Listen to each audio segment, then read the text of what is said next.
All right. Welcome, everybody. I just realized I forgot to grab the chat window here, so give me a couple seconds as I populate that. And we are back. Okay, so welcome everybody to Casey Lee Software Edition Live. Couple things. So last week I apologize for the kind of drop frames, really jittery video. I was experimenting with 1080p video. I'm still relatively new to this whole. Definitely still relatively new to live streaming. Sorry, I'm adjusting the volume as we speak right now. And I am still learning a lot about how multi-core, high CPU usage is really good for streaming. And my computer is not great for streaming. So definitely getting to learn that. We're back to 720p today. So hopefully it'll be a lot smoother. Also, you'll notice that my microphone is not my big professional microphone today. This Saturday, in case you guys are interested, I'm actually hosting my Casey Lee Live concert. And there's a pretty big setup going on Saturday. I have lots of stuff going on, and my microphones and audio interface are being used up by that right now. So they're kind of all set up over there. So this week is just this microphone. So hopefully you guys can still hear okay. Definitely let me know if you guys can hear me okay. If you definitely can hear me okay, just like kind of throw on the chat or whatever. Hopefully it's not peaking or distorting or whatever. Let me know if it is though, for sure. I was a little bit late again today in getting the live stream out. Again, I've been just really busy. One with work, but two with that other live stream that's going on this Saturday. Lots of tweaking and figuring out what to do there. So if you guys are new to this, welcome to Casey Lee Live Software Edition. Every Thursday night at 8 p.m., we basically go over some software topic and we kind of split it up into two pieces. One, a sort of formal lesson, and two, a kind of Q&A session at the end. And the Q&A session can really be about anything. If you're not yet subscribed, definitely subscribe to the channel and hit the bell icon. It helps me out, it helps promote my stuff. But also, you'll get notified anytime we go live or anytime a video goes up or whatever. Ways to communicate with me, you can definitely follow my Twitter or message me on Twitter, or you can message me in this chat, or you can message me on the actual videos as they go live. If you ever miss any of these sessions, you can always go in afterwards and view them because they get recorded, right? So you can always leave messages there as well. For your guys' own benefit, do know that these are public videos, they're public chats. If you're new to YouTube Live, so anything you guys say, your name and message will appear. So just if you guys want to keep privacy, totally understood. If you don't want to message, that's totally cool. But that being said, I do very much appreciate the people who show up and message. It's always really engaging. Always really happy to have people on that. So, okay. So, like I said, I've been pretty busy with a lot of things this week. So, I'll be 100% honest. I did not have any time to prepare what's going on tonight. So, I don't have any formal slides as I usually do. And I kept thinking about what it should do. I even considered canceling tonight entirely. But you know what? I thought, it's still fun. I still really enjoy doing this stuff. So may as well do it. So what I'm going to do today is really just a live coding session. So not really, again, talking, like giving some lesson or whatever. I'm just going to start coding. And, what's nice is that as I start coding, I'll probably bring up things that I can kind of teach as I'm going along. And then also answer any questions that you guys might have. And this will all be centered around React today. React is really what it's all about today. So really centering this around React. I'm going to turn my volume down again. Check, 1, 2. Okay, that's a bit better. Yeah, so really centering around React today. We're gonna do an introduction to React. And again, I'm not going to do formal slides, formal lessons, but I want you guys to know that React does definitely require some formal theory. To be successful at React, you kind of have to think in React. And there's a really good piece of documentation that the React team themselves have written called Think in Terms of React, or Think in React. And it's a really great way to think, because if you guys are used to programming JavaScript without any framework, if you're used to doing things like with jQuery or just vanilla JavaScript, where you're doing a lot of stuff where you kind of manipulate the DOM on the fly. So in other words, like you'll add things to the DOM or you take things away from the DOM, these kind of things. It's very opposite to that, actually. It's not you don't really kind of add things on the fly to the DOM. When you're thinking React, it's actually closer to what you would probably consider like traditional web views when you build web views. So if you are a Rails programmer or a PHP programmer or a .NET or JSP or Node Express or any of these kind of frameworks, one thing that you're probably used to is the idea of rendering a view, right? So you will get a web request and then you will send out a response that has basically all the HTML and or CSS and JavaScript that the user would ever have on their machine, right? Everything that you would ever render, you put in that code, right? And what's nice is you kind of actually think about every possible state that that view can be in.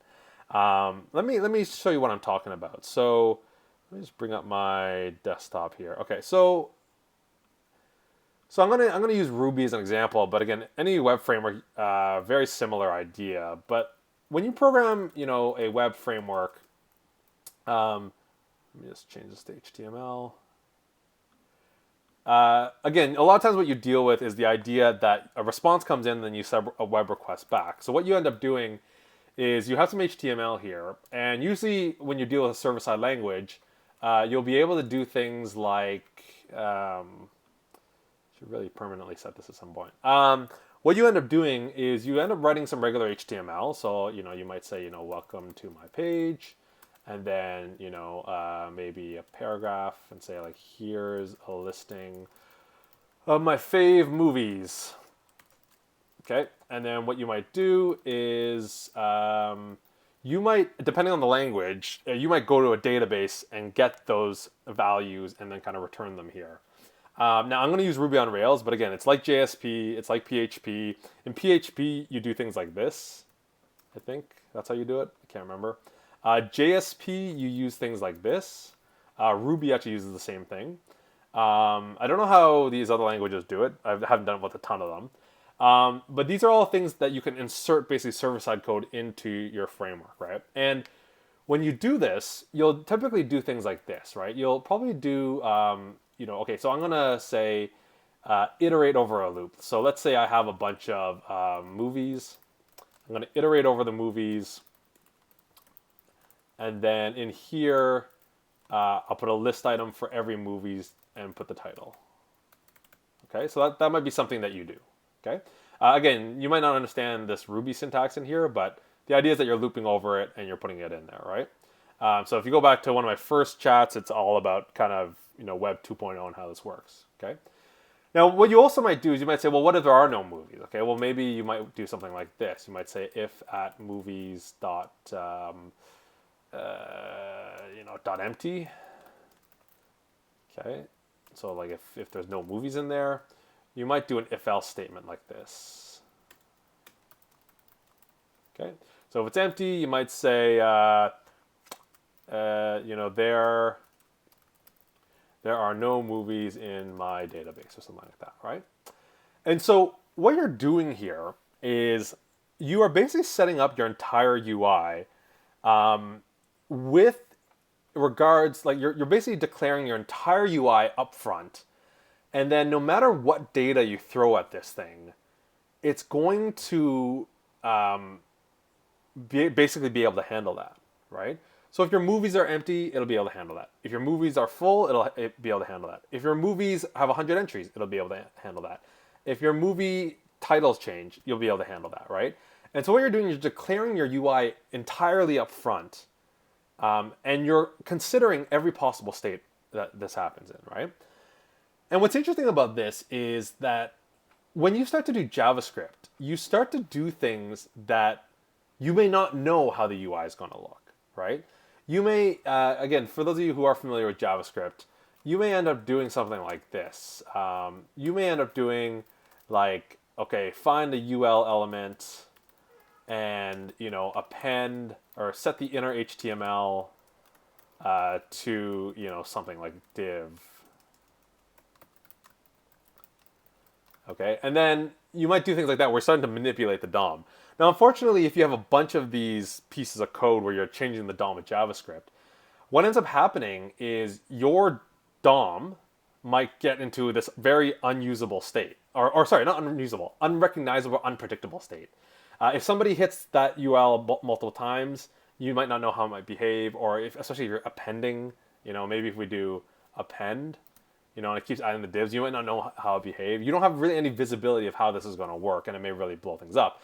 And so what usually we do as web developers is we say, okay, if it broke because of JavaScript, just tell the user to refresh the page. Because if you refresh the page, you get back into this kind of stable, predictable, or known state before JavaScript kind of messed up with it, right? And so this is what we do a lot as Web 2.0 developers, right? We do this a lot. This kind of, again, declarative UI. And what's really interesting about React is that's one of the big principles of React. React has this philosophy of declarative UI, where you do almost the exact same thing here. So what you do is you declare your entire UI from top to bottom, all the way down, and it only changes based on the data that gets fed in, right? Like, for example, this UI doesn't change. The only thing that really changes is the data that's driving it, right? And so we don't, for example, when we're programming non-JavaScript stuff here, we usually are just talking about like, we'll change the data. And then the whole UI will just react to the data change, right? So if I refresh the page, it'll react to that, right? Well, React has a very similar idea where you're not like appending a movie, right? Like, for example, this code right here, you're not saying loop through the movies, and for every movie, call an append statement where you're appending to the UL, right? You're not saying that. You're saying for upfront, this is what it's going to look like, right? So React does the same thing. React has this idea where you're going to declare the entire user interface up front, and then you're going to modify the data elsewhere. And anytime you modify that data, it'll update the user interface. Okay, it'll update the user interface for you. And it's a really powerful philosophy, and makes your apps very, very, very stable. It's an incredible philosophy. So even though this is a live coding exercise, I really encourage you guys that if you're interested in React, that you definitely check out their documentation, and you definitely check out what they're all about in terms of philosophy. When I started with React, this was a couple years ago. I was talking to one of my teammates, and he brought it up, and I remember looking at it, and they said, give React 5 minutes. So I watched this like brief talk that Facebook gave. If you guys don't know, Facebook invented React. I watched this talk that Facebook gave, and they kind of talked a lot about the reasons behind their justification, and it's a great video to watch, actually. I don't know. I think it's just on the React site itself, actually. What's going on here? So on the React site, I believe it's on the blog or the community, somewhere there. No, it's not on the blog. Community and then videos. Yeah, this stuff here. These videos are really, really great. And there's one video in particular that I watched. I think it was just the introduction to React or rethinking web app development at Facebook. And it's such a great talk. Yeah, I'm pretty sure it's this one here. I remember this guy right here. And it's so interesting. They talk about like getting your CSS like out of like massive CSS files and into like tying it back to the DOM and to JavaScript. They talk about this idea of how all this time when we separate JavaScript, CSS, and HTML, we're not really separating our concerns. We're actually separating technologies. So everything that has to do with one part of the app, we're not putting that together. It's actually in 3 different places. So there's interesting things like that, and they talk about the philosophy behind it and all that stuff. So if you're really interested after this tonight and you really want to go and learn more React, I really highly recommend watching a video like this and reading the documentation. I really got into React because it was like, give it 5 minutes, you do this quick tutorial, and you're hooked right away. And what's really nice about React, unlike a lot of other, I shouldn't say a lot of other, I've only dealt with one other. I tried Ember for a while, but unlike some of these other frameworks, you can sprinkle in React just to where you want it. So if you already have a web application and you want to just try React on one part of your website, you can do that. And that's what we did actually. For our project at BiteSite, we actually started with a very small piece in React, and then eventually React just took over the entire app. We just started expanding more and more what we did with it. So again, we're going to do a live coding exercise today, and it's going to be centered around React, but I'm also going to kind of talk a little bit about some ES 2015 tricks or some JavaScript syntax if you're not used to it. I'm also going to admit that there's some JavaScript syntax that I don't know how it truly works. I just kind of take it for granted, i.e. e.g. the class keyword in JavaScript. I don't really know what's going on behind the scenes. I know it's not a real class. I know they're using just vanilla JavaScript and prototypes, but I just take for granted that it works. So you guys might have some questions that I definitely won't know how to answer. But it should give you an understanding of how to get going with React and give you an idea of how React works. So, okay. So again, no formal lesson. I'm just going to kind of jump into it. So last time we left off, we had actually set up Webpack, and we explained how Webpack is kind of like a compiler, right? So we have all the source code here in the JavaScript, and we could write this JavaScript using fancy things like import and class and things like that, and Webpack would compile it into vanilla ES5 JavaScript. So it would spit out this JavaScript here, it'd spit out this JavaScript right here, and all we had to do is kind of run this Webpack command, and it would compile it, and we could run it, which was great. So that's where we kind of left off. And the thing that I had set up with all this was I had imported Webpack itself. And Webpack, again, ships as an NPM package, which we talked about last week. And we also imported React as well. So we imported React, and so we could start using it in our system, actually. Okay, so that's where we left off. Now, one thing I want to try to get set up before we get going any further is this idea of the Webpack dev server. So if you recall last week, and if you guys weren't there last week, let me just start from scratch here. So let's get rid of all this. Okay, so what we had here is we had our first component, and we just had like the word hello in here. Again, we'll explain this in a second. But if I wanted this here, actually, let's do an example maybe that's easier to understand if you don't know React. Let's just do the about here. So about has this console.log about, and when we compiled it, it output this really long piece of code here. And we just imported that piece of code through our HTML page. So we have an about HTML page here, and you'll see we're just referencing about.js since it's in the same directory as here. So the dist folder is where Webpack exports it to, like after it compiles it. And the source folder is where it's reading it from. And last week, the way we did that was we configured that through this Webpack configuration. So we were basically telling Webpack, okay, when you run this compilation, when we run the compilation code, what we want it to do is look for these three files, and we'll give them names: about, contact, and home. So inside the source folder, look for these three files, and then compile them and output them to the dist folder under the name that we gave it up here. So that's what the entry point and output is. Last week, we also talked about the rules and how it compiles it. So the way we did it is we introduced a rule. And that rule says any file that has JS or JSX in it that's not inside the node modules folder, use the Babel loader. So use Babel to compile these things. And Babel, again, is one of these libraries or loaders that is able to understand ES 2015 code and compile it out to what we want. Okay, so that's where we left off. So what we have here is in the terminal, we can basically start running this, right? So I can run Webpack,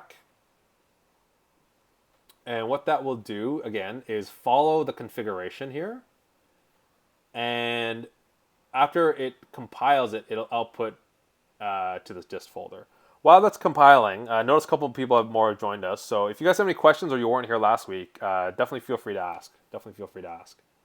Don't be shy. It's very informal tonight. So okay, so here we go. So that output, and you can actually see the log here. So it actually emitted an about.js, a contact.js, and a home.js. So those are there. And so if I open that up, I have it open here actually. So if I open up the about page, okay, you see about is written out to the console there. Okay, so now if I change that, okay, if I change this to hello about, it's not going to update because I haven't, don't forget, like this, the file that I have open here, if you look at here, it's on my desktop / workshop / React setup, dist about, right? So this file, this about file, is coming from this dist folder. It's right here, okay? And that about is also importing the about.js, which is coming from here. So I didn't change this file. I changed this file down here, which makes sense because we code first and then we compile it and the compilation comes out of here, right? So if I want that to show up here, I have to rerun Webpack. So I have to rerun this.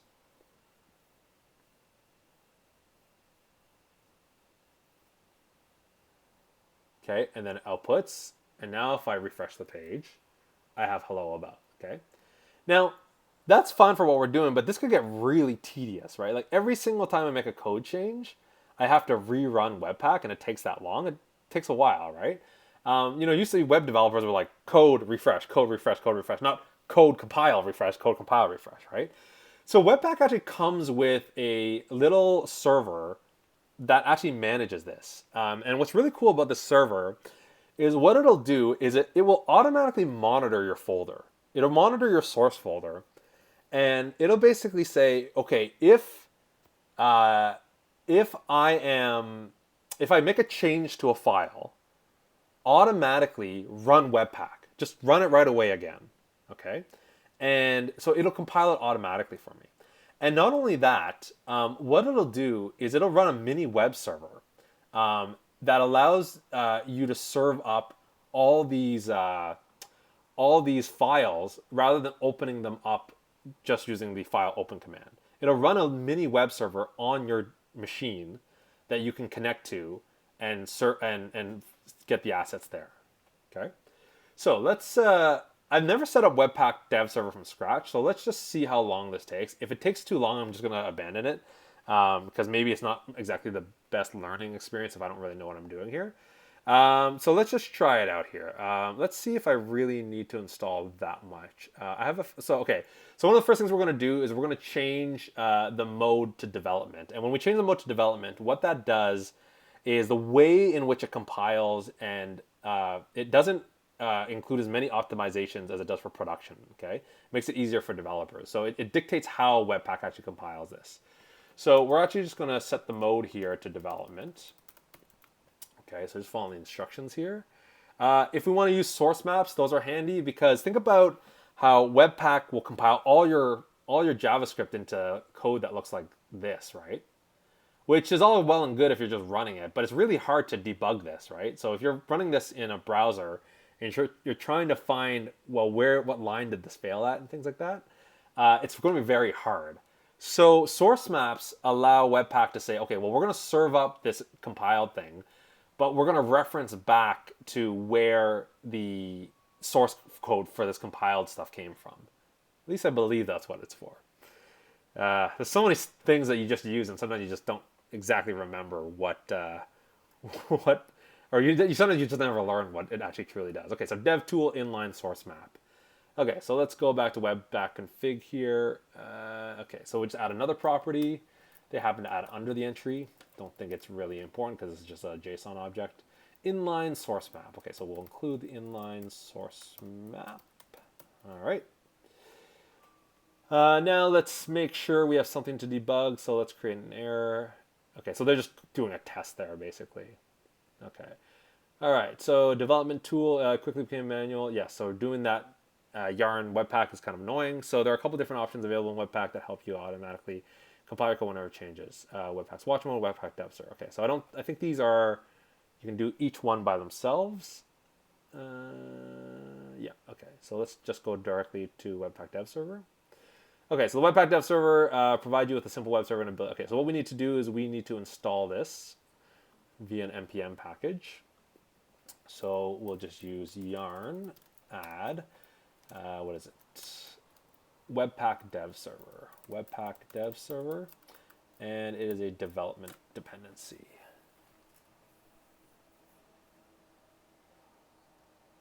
Okay, so remember what that's going to do is it's going to add it to our package.json.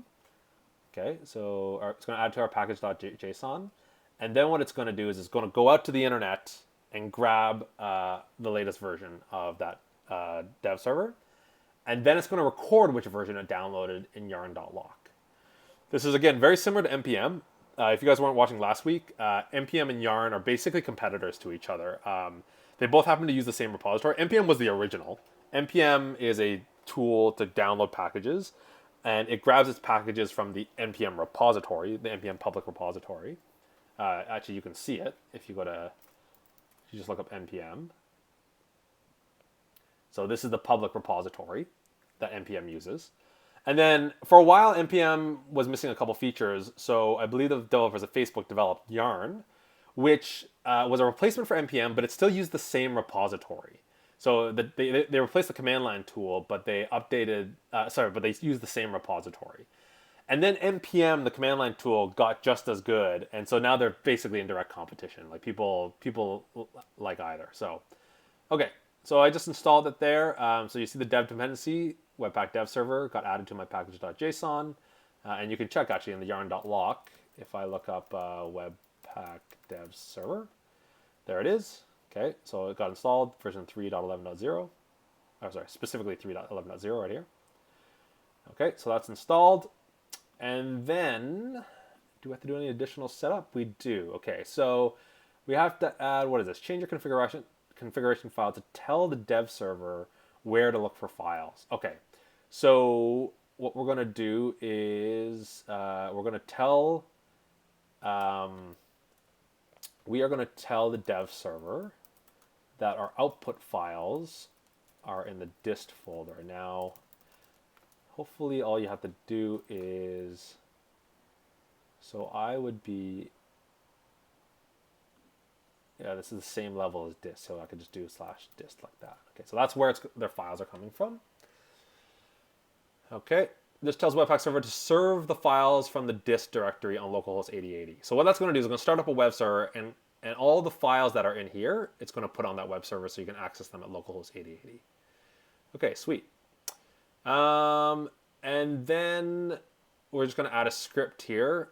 So you can either type in yarn webpack dev server -- open, or we can introduce scripts. So what scripts are is basically they're customizable ways to run things that you want to run. So for example, all this time up until now to run Webpack, I've had to type in yarn Webpack, right? And maybe Webpack is not really the most intuitive word, so maybe I want to call it build. Maybe build is a more appropriate term. So what I could do is I could introduce scripts in here, okay? And I could say, when I run yarn build, what you actually want to do is run the command yarn Webpack, okay? Now, that may seem like, well, that's not saving you that much time. Yes, that's true, but if you have longer commands, say that take arguments or whatever, then it's a lot easier if you kind of put it here, right? So yarn, if I do yarn build, now you'll see all it's doing is running, oh, what did I do? Unexpected string in JSON. There, oh, forgot to put a comma there. So if I run yarn build, you'll see all it's doing is running yarn Webpack. It's just doing the exact same thing, okay? So what they're doing is they're just creating something called start, and that's going to run yarn webpack dev server -- open, okay? So we're going to run start, and then webpack dev server -- open, okay? So I could have just did this, yarnpack web dev server -- open, whoops, not OPN, open. Going on. Unexpected error. Where is that error coming from? Package.json again. Oh, keep forgetting commas. Okay, so that would work. I could do it that way. And what this is going to do, again, it's going to start up a web server. Okay. And oh, you guys can't see, but it opened up a Chrome browser, because Chrome is my default browser. And what it did is it went to localhost 8080, and this thing is serving up files, is serving up my home file, my about file, all the files that are in the dist folder, basically. So it's this mini web server in there, which is really, really handy. But now what's really cool about it, okay, we'll just let that do its thing. Let's see if I go to home.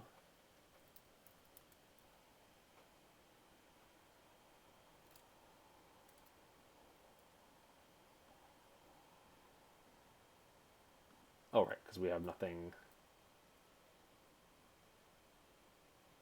in there yet. Let's see, about, yeah, so hello about, there you go. So that ran, okay? Now what's really cool about this, though, is now this is running in the background, okay? And it's just waiting for you to make changes.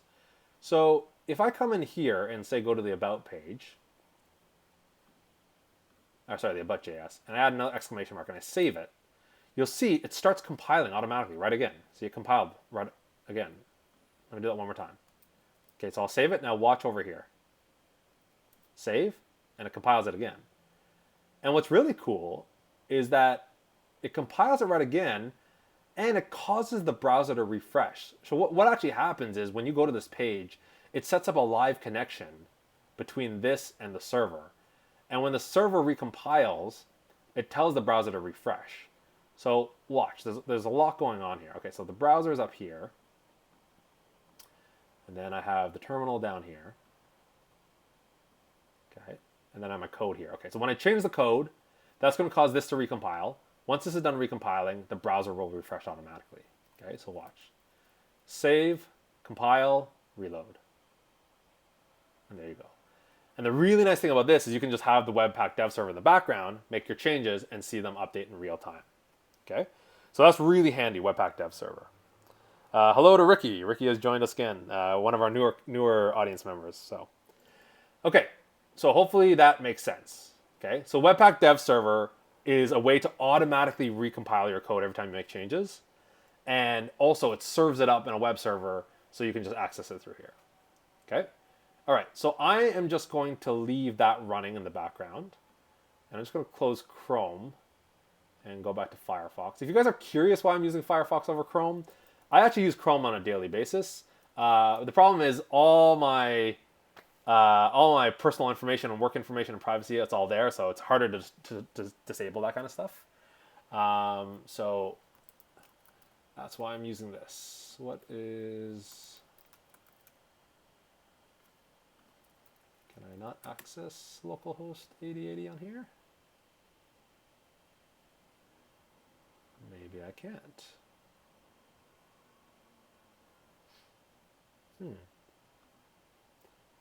All right. That's interesting. Why can I access localhost 8080 here?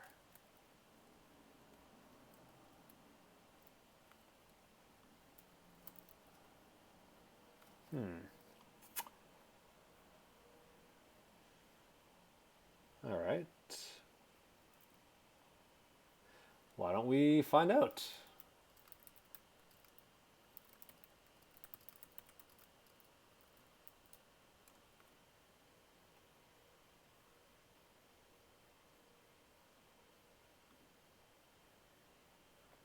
Maybe it's something obvious. If not, we'll just move on. I'll just use Chrome. Oh, sorry, this is working. And it's just showing me the files that are listed there. Right, okay. There we go. Okay, yeah, this is actually working. I was just fooled there. Okay, so we have this working. Okay, so this is going to reload anytime we work on this now, which is great. So that's all set up. And then what's also nice about this, sorry, it's going to recompile and reload. So we can just kind of code on the fly, which is great. Okay, so now we're ready to code. Okay, so this is a really great kind of React setup. Okay, so I don't need to worry about this anymore unless I'm adding new HTML pages, which we're not going to do today. So I can just code this and it'll refresh and do that. Okay, so let's talk about React. Okay, so React is a a JavaScript library that is used to build rich user interfaces on the web, okay, and other places, but we're using it on the web today, okay. So what it allows you to do is build really nice, complex HTML and JavaScript for the web, right? Now we can do that with regular HTML and JavaScript, but React allows us to do this in kind of a nice packaged up way, where everything that you would want to do in one given area of the app can be packaged up into one little nice little kind of, we call them components, okay? We can package up a lot of stuff together in a component, okay? And what's interesting is that these components can be as simple as a piece of text, or they could be as complex as a full web page. Like these components can be any level like that, okay? So at the heart of, and let's just start by coding this. Okay, so at the heart of React is what you what you call components. Okay, so React calls these components, and the best way you can view a component is basically a package of HTML, CSS, and JavaScript that you want to like kind of view as one single entity. Okay. So to create a component, what you do is you import the React library. Okay. So let's comment out the stuff that we don't need. Let's build this kind of piece by piece here. Okay. So why is that? Anyway, okay, yeah, because JSX doesn't really recognize. Okay, so we start with importing the React library. Now, again, if you don't know how this works, import basically grabs JavaScript that exists somewhere else in your app. It could be another JavaScript file, or it could be in the node modules folder, okay? It's either going to look in the node modules folder or in your current folder structure to find that, okay? So if we expand the node modules folder, okay, you'll see there is a React library somewhere here. React right there, okay? So there's a bunch of code in here, and it's going to grab it from there, okay? Now the question is, well, how did it get in here? Well, that's what package.json and yarn and npm do. When you use yarn or npm, it downloads the JavaScript package and puts it into this node modules folder, okay? All right, so we've imported that, and that's in here, okay? Now once we have the React library, we can create a class that extends the React component, okay? Now, this is the part, again, that I don't fully understand in terms of how JavaScript classes work, because they're, again, not exactly like traditional object-oriented classes, even though you kind of code them in a similar way. They behave very similarly, but they use in the back end JavaScript's kind of vanilla prototype stuff, okay? As you can tell, I don't fully know what I'm talking about, okay? All right, so this is how you declare a brand new component, okay? So you give it a name, so my first component, and then you extend the React.component, okay? So in JavaScript, anytime you use a dot, that is basically a property on the object, okay? So one thing you should know about JavaScript is that JavaScript has very basic objects, okay? JavaScript doesn't use objects that extend from classes. Okay, sorry, they're instantiated from classes. Those are different kind of objects. JavaScript's objects are literally just like hashes or dictionaries or maps you might have heard of, okay? So when you declare an object in JavaScript, it's literally just key value pairs, okay? So name, Casey, age, 38, okay? And then if you want to access any of those properties, you can just say obj.name, okay? Or obj.age, things like that, okay? So that's what this React.component is, okay? It just happens to have capital letters. But React.component is basically, there's an object called React, and it has a value called component on it, okay? And we're extending that to create our first component, okay? Okay, so now we have our first component. Okay, so now the only thing required in a React component is that you declare a render method. And what the render method does says, okay, if I want to put this component anywhere on my website, okay, what is the HTML that you are going to render out? Okay, so in other words, what's the HTML that's going to exist where I put this component? That's what the render method does, okay? So what we do, render function, I guess, okay? So we have the render function here. And to declare a class function, you say render it takes in no parameters, open brace, close brace, okay? And then we're gonna have a return statement, okay? So we could actually return just a string, okay? And I believe for React that should be enough. So basically what this says is, okay, anywhere that I am going to render this component, in other words, anywhere where I'm going to insert this component into my web page, I just want it to output the word hello, okay? All right, simple enough. Okay, so that's our first component. Okay, so that's what a component looks like. Now, the question is, how do we get this component inside to our web page? Okay, so to get a component to render inside your web page, you do a process called mounting. Okay, and to mount a component to a web page, what you have to do is you have to find some HTML that you want to attach this component to. Okay, so this is the home.js, and we have a HTML page called home.html, right? Okay, so we have this HTML page here. And in this HTML page, whoops. Okay, we'll just start empty here. Okay, so on this HTML page, we don't have much. We just have the home, the about, the contact, and that's it. Okay, so again, if we refresh this page, it's all we got, home, about, and contact. Okay. Now, if I want to attach my React component to a specific part in the website, what I do is I define something that I can attach it to. I could use anything here. I could use the HTML tag, I could use the head tag, I could use the body tag, I could use whatever. Or I can create a tag myself that I want to attach it to, okay? So what I'm going to do is I'm going to create an empty div here. And I'm going to give it an ID so it's easy for me to find through the JavaScript, okay? And the name of the ID can be anything you want, but what me and my team have started using is we started using the word mount point, okay? Because that's where we're mounting it to, so we call it a mount point, okay? So I'm going to call it my component mount point, okay? So what that means is I am going to insert my component into this div here, okay? Now, we haven't done that code yet, so you might say, oh, does it depend on the name and stuff like that? No. It could be called anything, but we will write the code that attaches it to this in a second, okay? So I'm just declaring an empty div, and my component is going to live inside there when all is said and done, okay? All right, and then as long as I import the JavaScript that's going to execute, then we're good to go. Okay. So now I have a component, and now I actually need to mount it to this here, okay? So what I'm going to do is after I've declared my class, don't forget, this entire JavaScript, or the output of this JavaScript, gets imported into this home.html right here. And the way that JavaScript runs in HTML in a browser is it just executes it from top to bottom, right?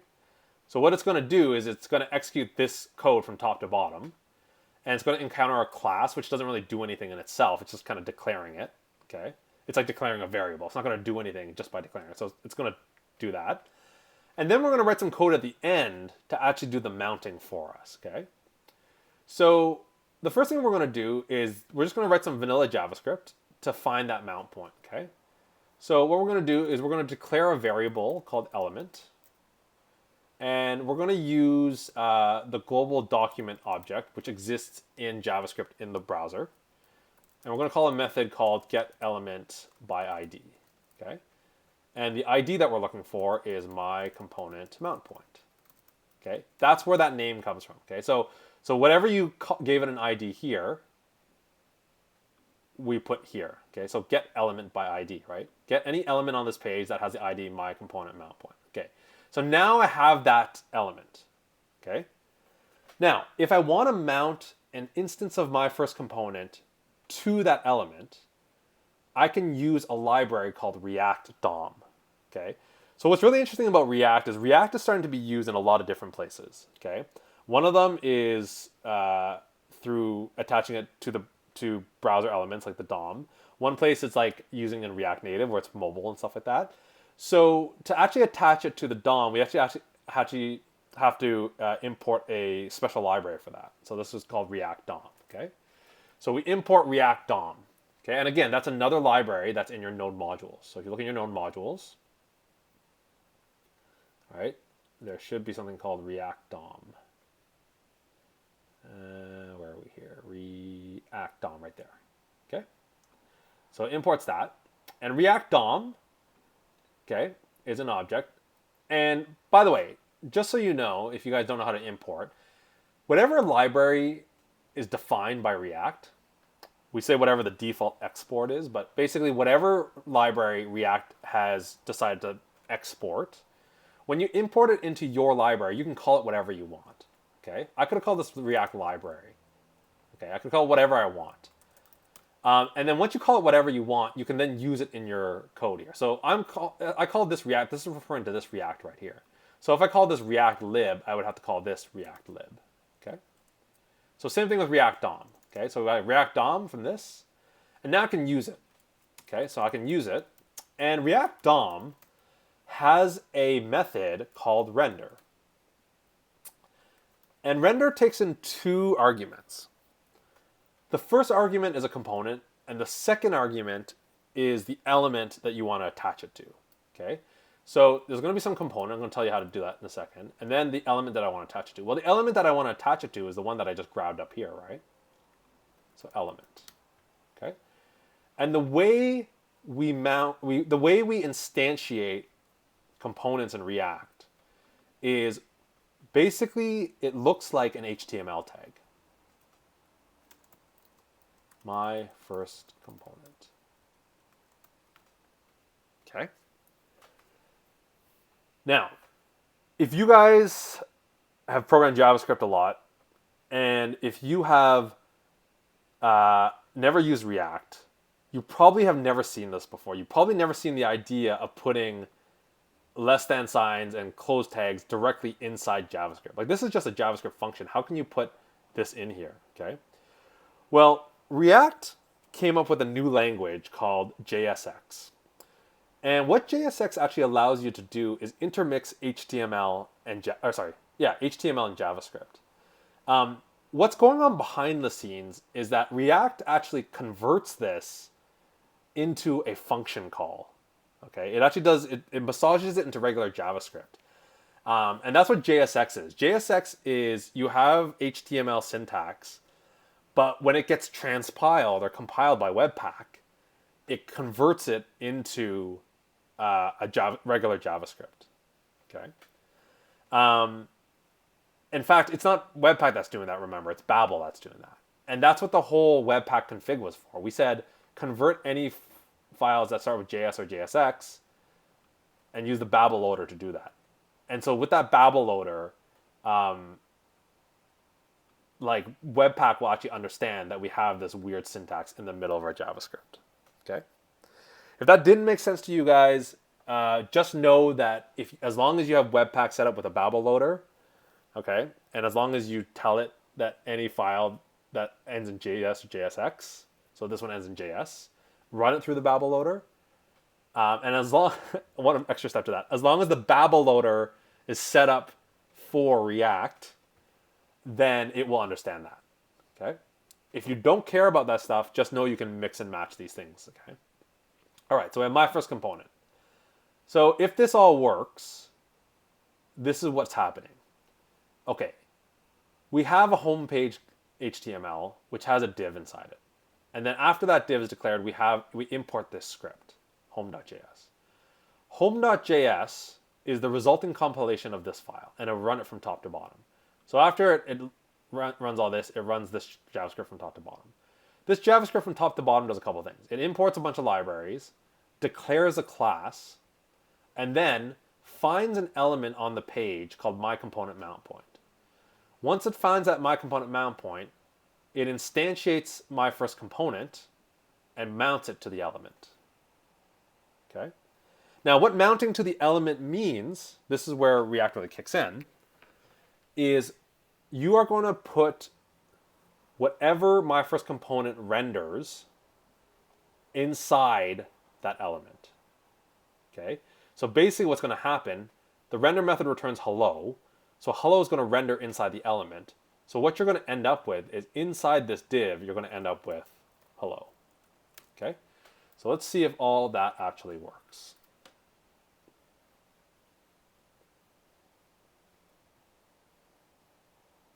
So we'll go to the home page, and there we go, hello. Okay? Now let's look at the actual code here, or the DOM.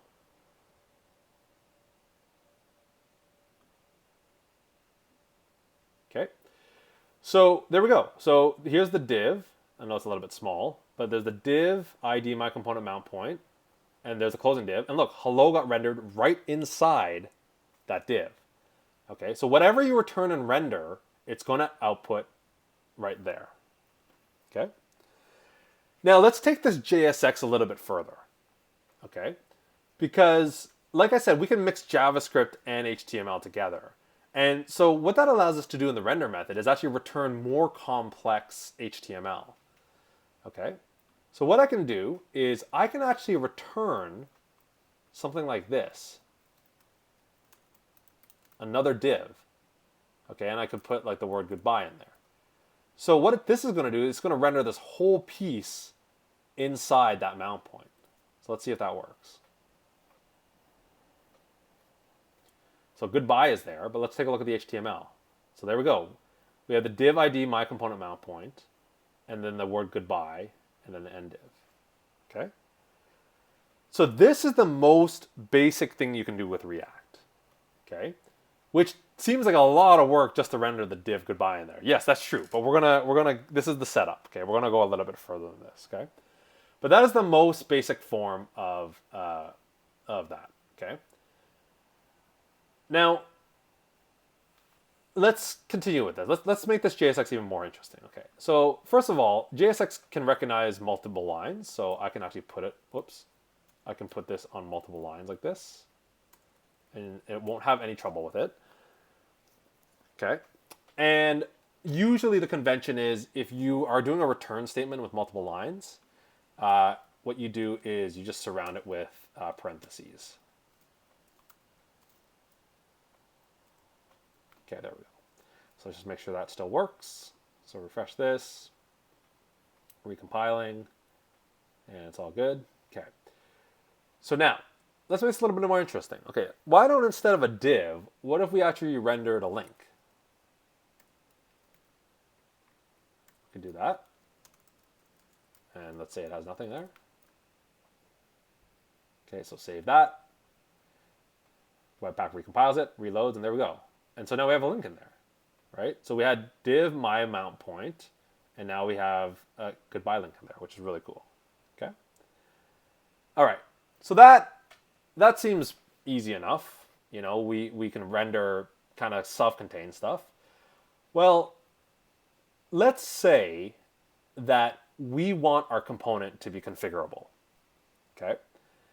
In other words, we want to kind of use the same code here, but what we want to do is whoever uses our component, we'll let them configure it. Okay. And this is one of the biggest pieces of advice I can give you when you're talking about React. When you are building components in React, you almost want to view them as self-contained custom HTML elements. Okay? So you have HTML elements like an anchor tag, a list tag, an h1 tag, a div, a span, a body, all these tags, right? And what's interesting about them is we don't know what's going on inside those tags, right? Like an anchor tag, we don't really know how that works. All we know is if we pass in an href and we pass in some text in between the tags, it's going to render a link for us. We don't know how it renders that link, but we know it's going to do that for us, right? Well, when you're coding components, you want to almost think to yourself that you are the coder of those elements, okay?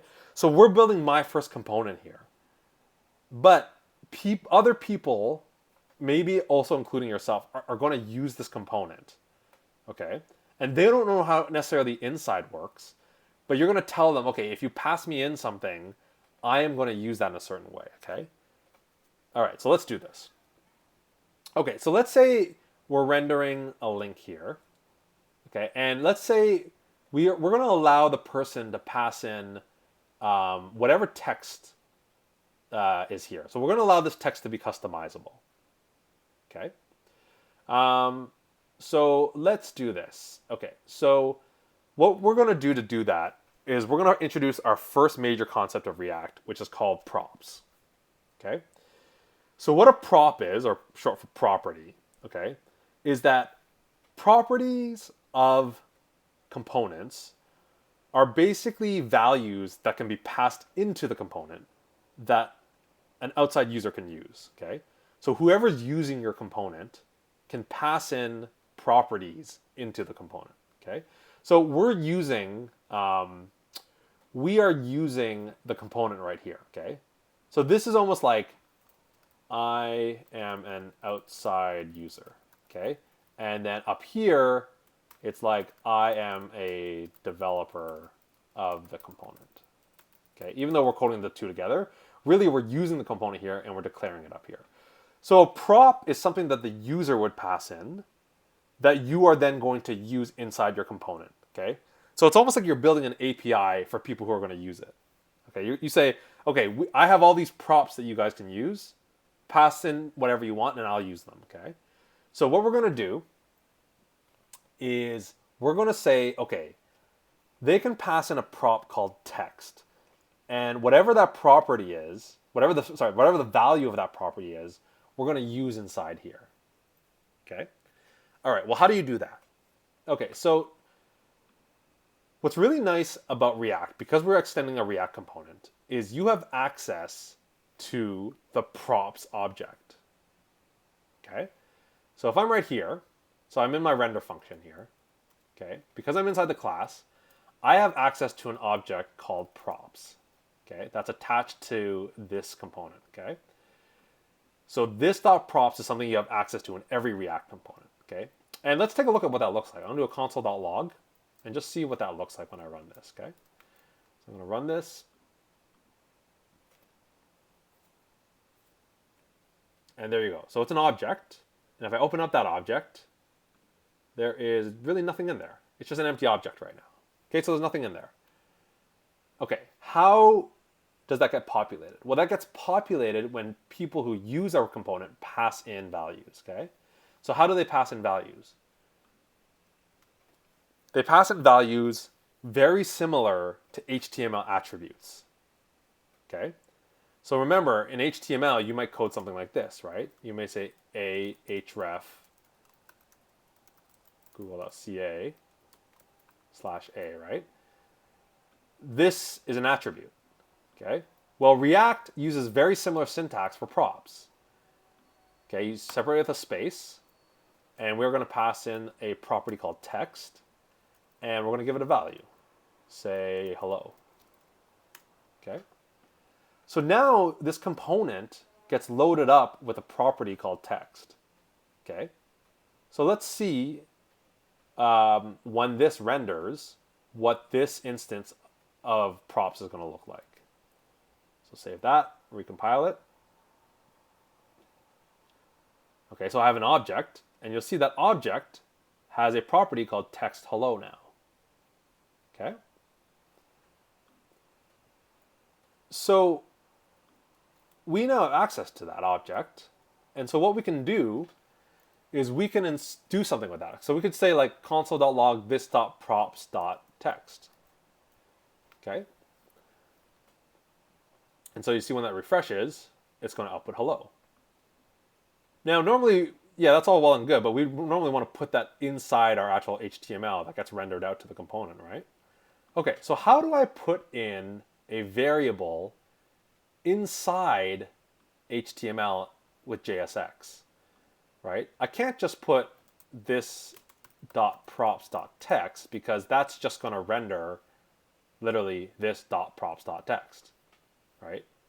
You'll see there it is, this .props.text. How do I get the value to be in there?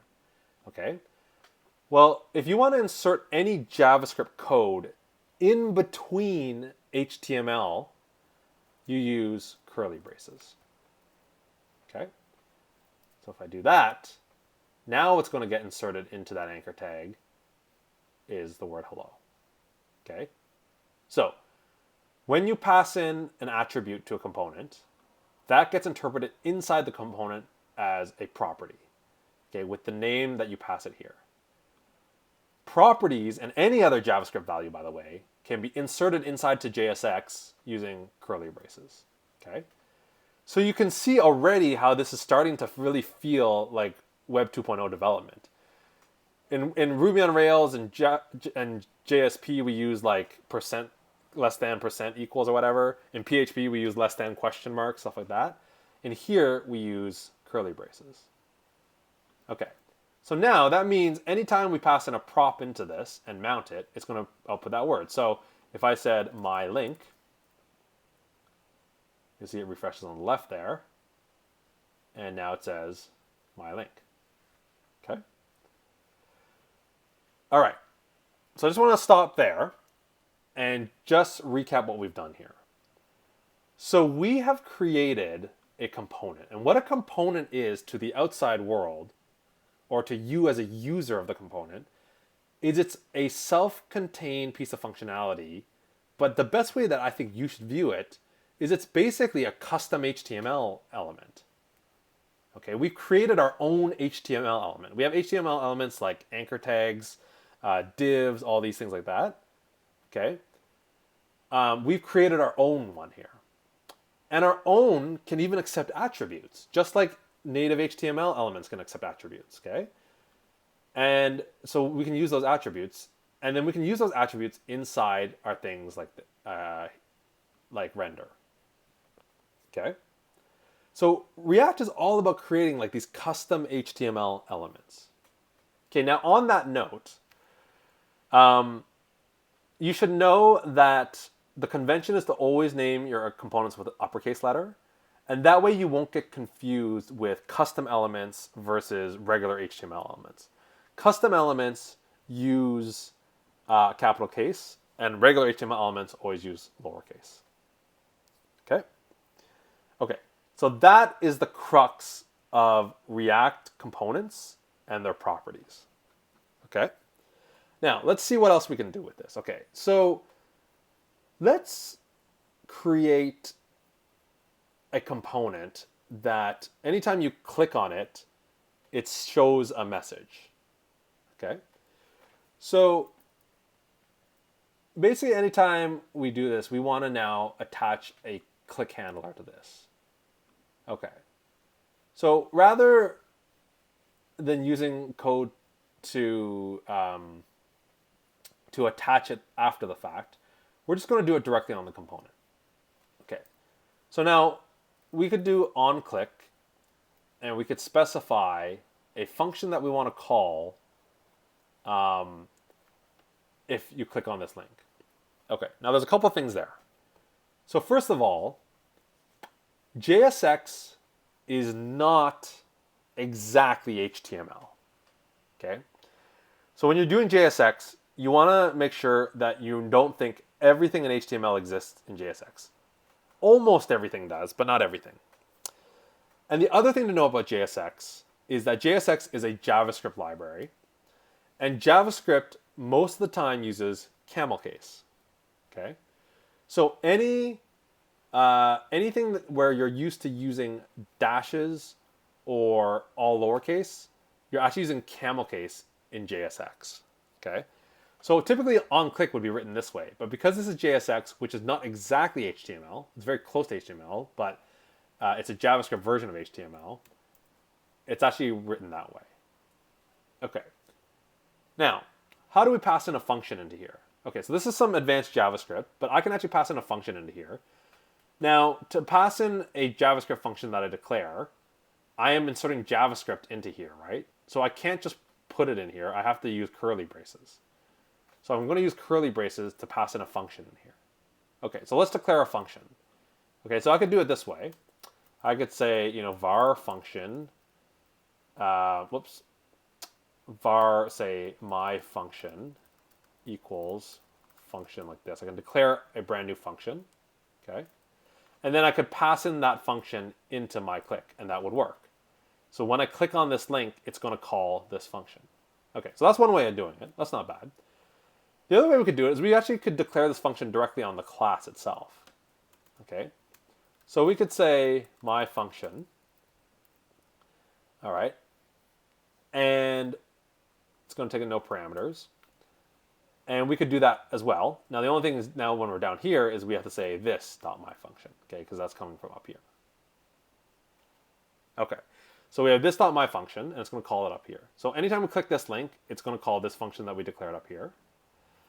And let's just say that does an alert. So hello. Okay, so save that.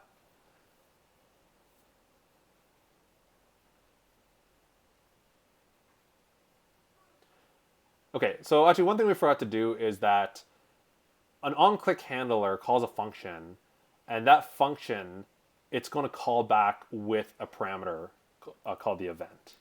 Okay, and anytime we click on a link, ideally we don't want it to actually go to that link. In this case, we don't want it to go to that link. So we're going to prevent the default behavior, which would go to the href hashtag here. Okay, so let's save that. Okay, so now if I click on my link, we get an alert that says hello. Okay, so this is interesting. So we've created now this reusable link that has an alert. Okay, so why don't we actually name it properly then? So why don't we call this like an alert link? Okay, and we'll put it here, alert link. Okay, so we have an alert link, and so anytime we click on it, it shows the alert. Okay, great. Okay, now what if we want to customize what's in here? Okay, well, we can definitely do that. Okay, so we could just do this.props.text. Okay, now I'll tell you right now, this is not going to work. This is a pretty advanced topic that I don't think I have time to cover today, but it has to do with what the word this means in JavaScript, which has always been a long time advanced topic. This and how it's bound to objects can get very complicated. So what we have to do is we effectively have to bind this function to this class. And the easiest way to do that is like this. Okay, and unfortunately, again, I don't have time to go into this, but if you want to access this .props or this .state in the future, this is one of the ways you can do it. There are multiple ways you can do it, but this is one of the ways you can do it. So you declare something on the class called myFunction, and that's equal to a function that is bound to the class, okay? Which means that the word this refers to this class, okay? You don't have to do this with render because we're not calling render in this fashion over here. Okay, this would actually be bound to this here would actually be bound to something different. Actually, it would be bound to, I think, the anchor element at that point. Okay, so pretty confusing topic, but for now, if you need to use this.state or this.props, this is one of the ways you can do it. There's another way where you can do it where you can very explicitly say my function is bound to this class, but don't have time today to do that. Okay, so just take my word for that one. Okay, so now we can actually do that. Okay, so this is kind of nice. So we're going to say that controls the text here and it controls the text here, okay? So when I refresh this, we have some errors. What's going on? My function, and that's bound. Can we not bind that? Oh, yes. Okay, so we do have to bind this explicitly. Okay. Yeah, Babel right now is not supporting these direct equals on the classes. So we have to define what's called a constructor. So I'm going to show you the other way that we do this. Okay, so constructor takes in props. Okay, all React component constructors take in props. And you have to call super.props for props to work. Okay, then from here, what we can do is we have my function. Okay. And then what we want to do is we want to bind it. So this dot my function is equal to this my function bind this, I believe. No, that doesn't sound right. Let me just double check how to do that. Haven't done that in a while. Bind React functions to class.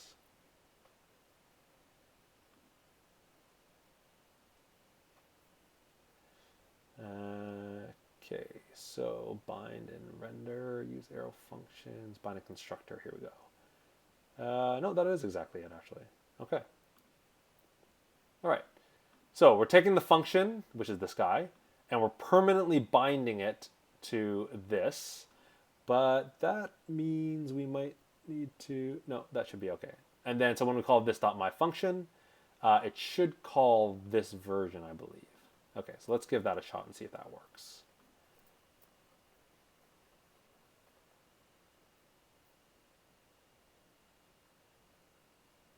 Okay, there we go. Got Andrew online, who I believe might be new. It's always tough, actually, when you don't know everybody's alias, obviously. Okay, so that refreshed. Okay, so now when I click on my link, now it actually shows the text in my link. Okay. All right, so let's use our knowledge of props a little further. Why don't we have a different message for what pops up in the alert versus what's being shown here, okay? So we have a text for my link, and let's say alert text. And we'll say my alert. Okay, so in here, rather than using the text, we'll use the alert text and refresh that. Okay, so now my link pops up with my alert. Okay. All right. So that's it. So that's a brief introduction to React's first major piece, which is props. React has a lot of other things going on. There's something called state, and there's stuff called, and then there's whole thing about reusing components and all that stuff. But that kind of gets you started with React, okay? So what I recommend you do in this case is you create a bunch of different components, okay? So you just copy and paste this component, okay? And you can, you know, just make another component below that and make another component below that and like try a bunch of different components and try mounting them to all different places in your website and see how that works, okay? So let me recap what we just did. Okay, so React, again, is a library that we use to build rich user interfaces by packaging a bunch of functionality, CSS, JavaScript, and HTML into what we call components. Components, one of the ways you can declare them is using the class syntax. And all you have to do is extend a React component and write a render function, okay? Whatever you return to the render function will get put out to wherever you mount this component. To mount the component, we use React DOM. So React DOM mounts a component to an element, and then this is just regular JavaScript to find that element. In the render method, or function, you can use JSX, which is an intermixing of HTML and JavaScript. In fact, you can use JSX anywhere in the file because Babel will understand that. The first major piece of a React component is props. Props are passed in very similar to HTML attributes and get interpreted in the class as part of the props object. So this.props.alert text, or this.props.text, okay? Once you've coded that, you have now created a very reusable component. I can mount this alert link all over my website and pass in different texts and different alerts, okay? So you have a built-in button that sends alert automatically, and you don't have to write that anywhere else, okay? So that is an introduction to React. Next time we do React, we will be talking about state, which is the next major piece of React. And once you know props and state, you basically know the majority of what React has to offer. Don't get me wrong, there's a lot of other things to do with it, but those are the two major pieces that you need to understand.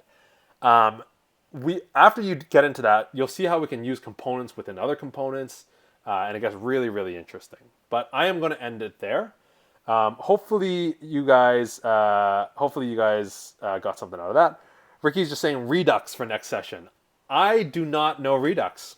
I have survived React for 5 years without having to resort to state management, global state management through things like Redux or any other competitor. Redux itself if I'm not mistaken, is just is a solution pattern. The implementation of Redux, there's a bunch of different options out there, and I've never tried it. I have nothing against it. I've just never used it, and I've never had to use it. There are definitely times though where I've like, oh man, I really wish we had Redux, but I could not give a talk on it because I don't know it. I've never done it. I understand some basic philosophy behind it, but I really don't really get it at this point. I don't understand it at this point, so I could not give a talk about Redux. Dave, do you need to bind functions like that? I would have expected that there would be some syntactic sugar to help you avoid the boilerplate. Do you have very much experience with functional components? How do they compare? Yes, great question from Dave. So Dave asked the question, do you have to bind like this? It seems really cumbersome, and it is. It is very cumbersome to do it like this. And in fact, that is why when you enable Babel with the experimental class level properties, you can do things like this. So that is a little bit shorter, is one way. But your next question relates exactly to this. So what React has done here is they've created this class syntax. And the class syntax was actually the second version of how to create components. The very first version of create components, React had this function called create class. You would declare a variable and say equals create class and define it that way. And that was kind of the first version. I didn't really find that much wrong with it, but people slowly moved to this class syntax here. But then there were problems with the class syntax. And one of the biggest problems with the class syntax is exactly what I'm talking about here. When you have to bind to the class because, again, if you're calling it down here, this is bound to a different object here. So you have to bind it to the class here. And that became a big problem with classes because you had to do things like this. Like some of the functions, you'd have to do this because you're calling this dot. Some of them you wouldn't because you weren't using this dot props or this dot state. And then the ones you did, you either bound them in your constructor or did this. So my team opts for this, but it's still a little bit ugly. And to be honest, the explaining that to somebody is takes a long time or whatever. So one of the really popular things that happened after this, which was always available, it's just a lot of people didn't go after it because it did require some higher level understanding of a function, was something called functional components. And what functional components are is it's a different way to declare the same thing that you're doing here. And so if I were to declare a functional component, it would kind of look like this. I would create a variable called alert link. An alert link would be nothing more than a function. Okay, so it would be a function that took in props and would return something. Okay. Now, again, if we're using the new syntax, a lot of times you would see something like this. Okay. Even though it's not really binding to anything, but it takes in this, and all you're doing is you're returning what is in the render method. Okay. So I could basically do this href, whatever. And sorry, it wouldn't be this dot props. It would just be the props that are being passed in the function. Now, what's interesting about this is like, like when did they add this? Well, it's not that they added this. This has always existed. It's just a lot of people were it was easier to read this. And one of the biggest problems with functional components is functional components did not have access to what we call state, which we didn't learn today. But state is something that is very powerful in React, and we couldn't use state in functional components till recently. Version 16 of React, which came out a year or two ago, introduced something called hooks, and hooks allow you to use things like state in a functional component. The big advantage with functional components is you kind of avoid this messiness. Okay, like functional components, you just define your function directly in your function. Okay, so you just define another function in here.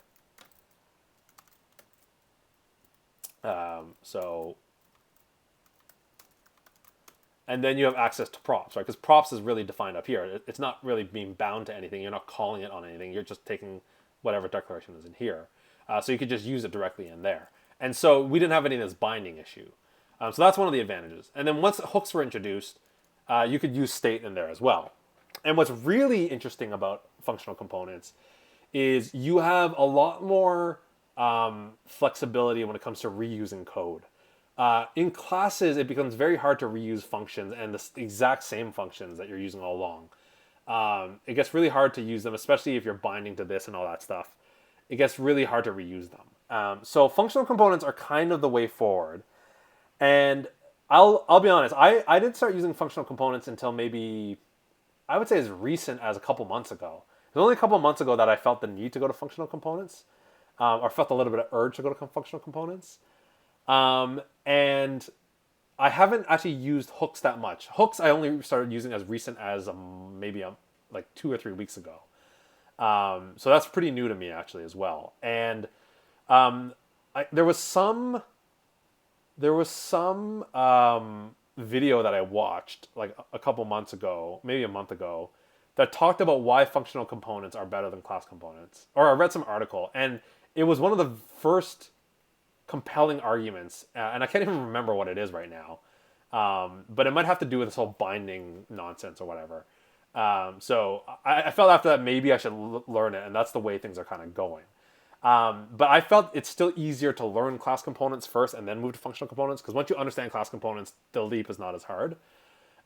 So that's what that is. And the other thing I was going to say about that is this is, again, one of the very first videos I watched by, I keep mentioning him on this, Chris Hawkes.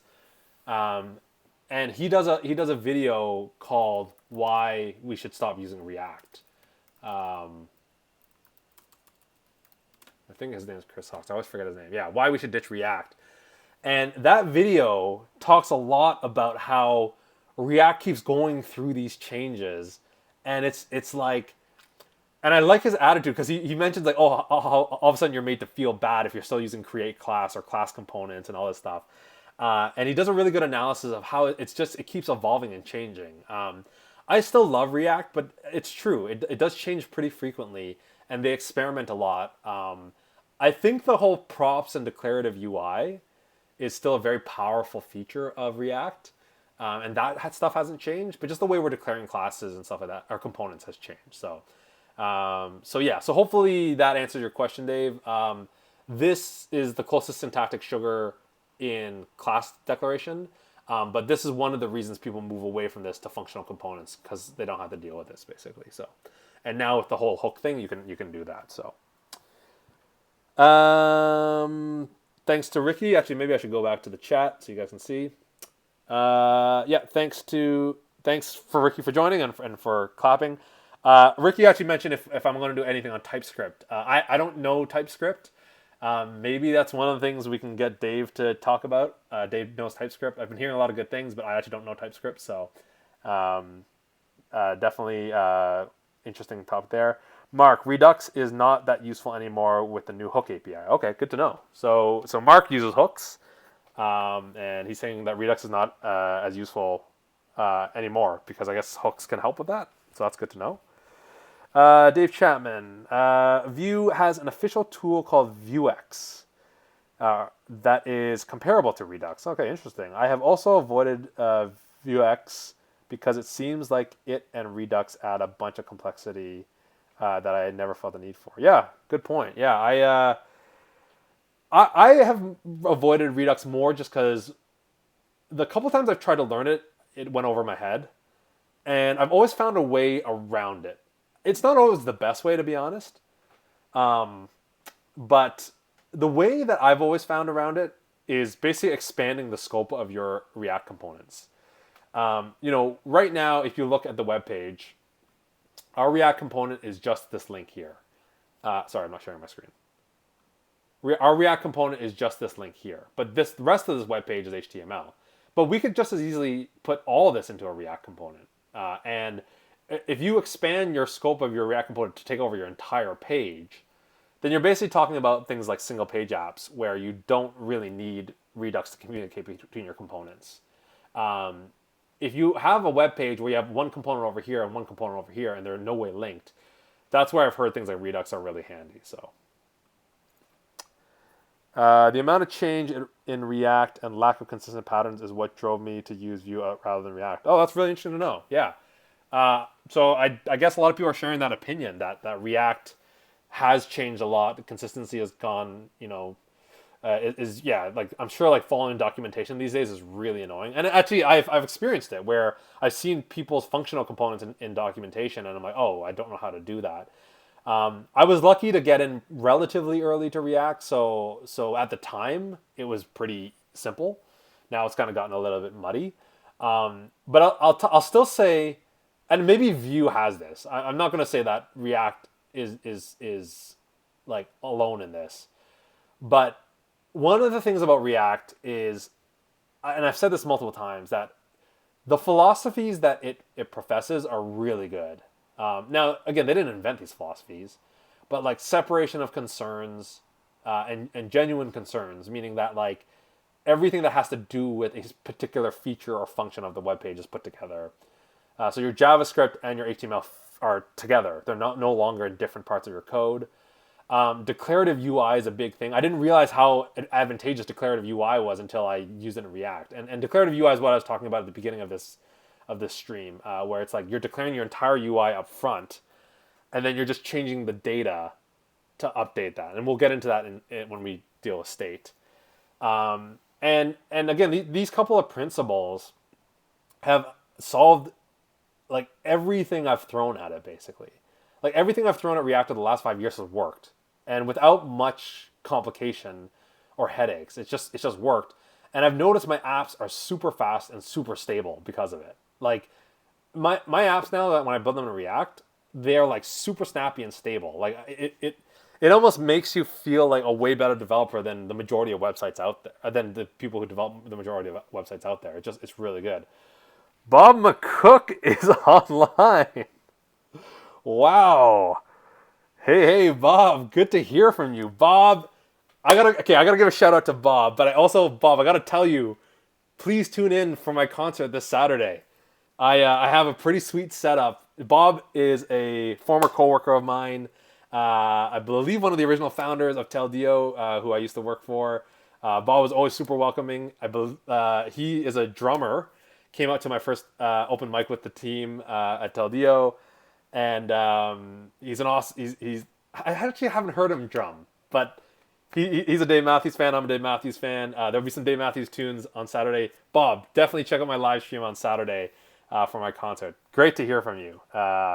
Awesome that you're on the live stream. Back to the software chat. Okay. I feel like you see the same change with Angular. Since a big company is in charge, they tend to serve their own needs before communities. Yeah, so it's an interesting point. Dave was saying that, because Angular is run by Google and Facebook, React's run by Facebook. React really started as an internal tool, right? That they released eventually. It really makes sense that it's so funny seeing you guys chat over there. It really makes sense that they really change and evolve fast without necessarily as much consistency and concern for the community. But I will say, and maybe Angular does this too, but React definitely goes through a lot of proposals. Like they definitely present proposals to the community, but maybe that's a standard for open source. Maybe that's standard for open source, but I definitely see that. Again, it's definitely an annoyance. It definitely makes learning it hard, but I still think React is definitely one of the best frameworks I've come across in a long time. It really blows my mind how after I learned the basics of React, like really after I learned maybe the first couple months of React, I didn't have to learn anything for a couple of years. Like the same principles work across the board. And it wasn't until recently with hooks and functional components that I started changing a little bit. But everything that functional components and hooks can do, you can still do the old way. There's nothing yet that you can't do with the old way. It's just a little bit more cumbersome. So that's the nice thing. It's that they haven't completely deprecated or completely, what's after deprecate? Discontinued, I guess, those features. So, but yeah, definitely a consideration. So, any other questions, guys? Anything else on React? Any suggestions? Again, I said this last week, but me and Dave are still looking for some kind of pair programming exercise or some kind of thing that me and Dave can do together. Dave, if you have any ideas, I'm all ears. If you guys have any suggestions for anything else, do you guys want to continue React? Because we've only scratched the surface of React. Next week we continue and deal with state. State is the next major thing where React really comes alive. And what's really sweet actually is after you guys learn React, I can show you guys React Native, which is really awesome too. Actually, that has been a real lifesaver for me. Like I got lucky that this really great framework came out of React called React Native to do mobile application development. And because I understood React so well, doing mobile application development really wasn't that hard actually. Through React Native, it was really, really great. So, anything else? Anything else from you guys? All right. I think that's pretty much it for now. Again, there's obviously a delay. Hopefully, there wasn't as much jitteriness. Ricky, you were on last week. Like, is the video smoother? It should be a lot smoother today compared to the other day. But definitely let me know, guys. Again, would love it if you guys want to join my live acoustic concert on Saturday. I've been dealing with a new setup with a lot of new gear, a lot of fun new toys, and I did a test run over the last 2 days, and I think it's going to look really good and sound really good. Actually, I think my mixing skills are actually doing pretty well as well. So I would love for everybody to spread the word too. I know it only says 6 watching, but that actually is one of the higher amount of people we've had tune into this session. The highest we had was like the first time. The first night I think it was like 10 to 15 people, but now we're in the neighborhood of like 1 to 3 every week. So very much thank you guys for joining us. Joining me, 6 watching. A lot of great chat today, so really happy about that. Definitely spread the word. Definitely subscribe if you haven't. Hit the bell icon. But I really appreciate everybody supporting me. It's been really great. It's been really so distracted by chat. Thanks, Ricky, for supporting me and for giving me the good comments. And Bob, really great to hear from you. And Dave, always good to hear from you. Mark, always good to have you chime in. Mark is really he's went from 0 to 100 really quickly with his web development. And there's another student who joins every now and then. I don't know if he's on tonight, but for a first year student who started learning React and really took off really fast, which is great. So, anyways, thanks everybody for supporting me. I'm going to still try to keep this up weekly. This is the first indication of I was really busy. I didn't really prep that much, but was still able to get something out. So hopefully you guys have learned a little bit. Hopefully you guys got something out of it. And so even the weeks where I'm really busy, at minimum I'll hop on to the live stream and answer questions and do some coding or whatever. But stop looking at me is exactly the message that I can't stop looking at. Anyways, so hopefully you guys will get something out of it, and we'll definitely go from there. So anyways, thanks everybody for tuning in. I really appreciate it. Tell all your friends, family, if they want to learn software, to join me every Thursday. Always looking for suggestions, always looking for ideas. Still looking for some kind of coding thing with Dave. Maybe we do something with Vue. Maybe Dave can teach us something about Vue. Maybe that would be the way to do it. Maybe that's a good way to do something. I don't know. I have no idea. So anyways, thanks so much, everybody. We'll see you guys hopefully next Thursday at 8 p.m. And maybe we'll see a bunch of you guys Saturday at 7 p.m. On my YouTube channel. There's already a post for it. Casey Lee Live, acoustic, guitar covers, and some originals. I'm looking really forward to it. I really hope a bunch of people tune in because, again, this is the first time I'm doing this really kind of high-end setup. So I'm really pumped about it. So, all right. Thanks, everybody. Good to see everybody. We'll see you guys. Hope stay healthy, stay safe. Keep coding. Keep coding. Keep coding. All right. Later.